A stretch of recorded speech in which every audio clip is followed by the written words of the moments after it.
Then Simon Peter, having a sword, drew it and struck the high priest's servant and cut off his right ear. The servant's name was Malchus. So Jesus said to Peter, "Put your sword into its sheath. Shall I not drink the cup that the Father has given me?" This is a loaded moment. Peter, a man of passion, interestingly enough, right after Jesus advocates, "Let my disciples go," Peter's like, "One last hoorah," and he grabs his sword and he runs at them. What do? It's Peter. The word sword really in the Greek is more of a dagger. It's not, so he was probably concealed carrying at this moment, filled with passion, zeal, rage, foolishness, whatever you want to call it. In a last-ditch effort to save his beloved rabbi in Christ, he pulls the dagger and he lunges at the high priest's servant, Malchus. We can tell Peter went for a headshot here, but missed slightly and cut off the man's ear. Now in Luke's gospel, interesting story, Jesus heals the man's ear. And perhaps that's the only reason Peter did not get arrested at this moment. No harm, no foul. But notice Jesus' response to this. Is Jesus happy that Peter did this? Not really. He tells Peter, "Man, put your sword away." Now, some will tell you this is proof that Jesus was a pacifist or that Christians should never use weapons and never go to war, never defend ourselves. That would be missing the point completely of this text. Jesus' instruction was not to say that there is never, ever, ever a time for violence or the use of a sword. Look at what he says to Peter.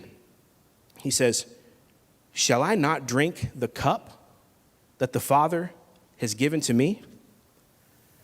Jesus' issue with Peter was not the usage of a sword, though he does caution those who live by the sword will die by the sword.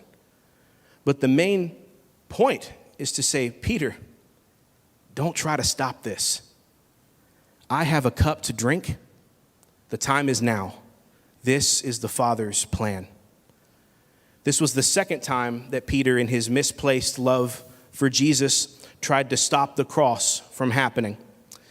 Look back at Matthew 16:21. I'll put it on the screen for you. What happens earlier. It says, "From that time, Jesus began to show his disciples he must go to Jerusalem and suffer many things from the elders and chief priests and scribes and be killed, and on the third day be raised." And Peter took him aside and began to rebuke him, saying, "Far be it from you, Lord, this shall never happen to you." But he turned and said to Peter, "Get behind me, Satan. You are a hindrance to me, for you are not setting your mind on the things of God, but on the things of man." Why would Jesus call his own disciple Satan? Because Peter tried to talk Jesus out of this crazy dying on the cross idea. And who would love that plan more than anybody? Satan would love that plan more than anybody. Jesus was the lamb that had the date with the last Passover to be held. I want you to think about a scenario as we close. Picture yourself back in ancient Egypt.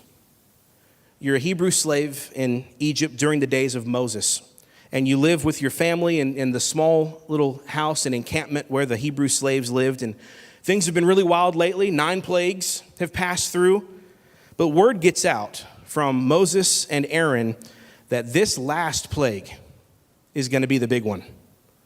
Moses says God is going to send a destroyer, a death angel of sorts, through all of Egypt to take the life of the firstborn in that house.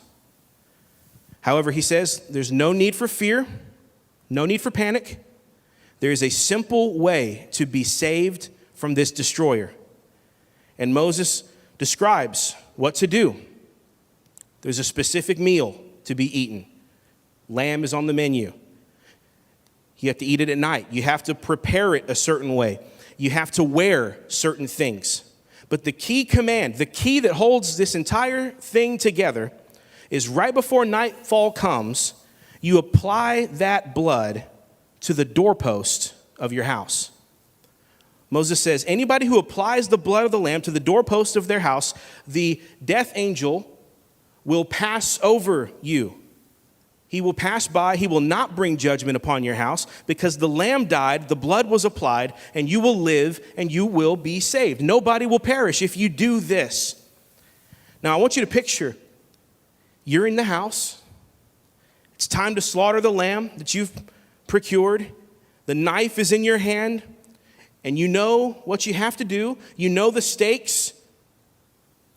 And your firstborn child jumps in front of you, between you and the lamb, and says, "Stop it. I don't want it to die." As a parent, what would you say to your firstborn child in that moment? Son, you don't understand the seriousness of what you're saying. You may not understand now, but this lamb is the only way that you can be saved. If you stop me, it's only going to bring pain. That's what Peter tried to do. In his love for Jesus, he jumps in and tries to spare Jesus' life. But if he succeeded, the consequences would have been disastrous. Everyone would have been left unprotected from the destroyer, and not only the firstborn would die, but all who sin and fall short of the glory of God would die.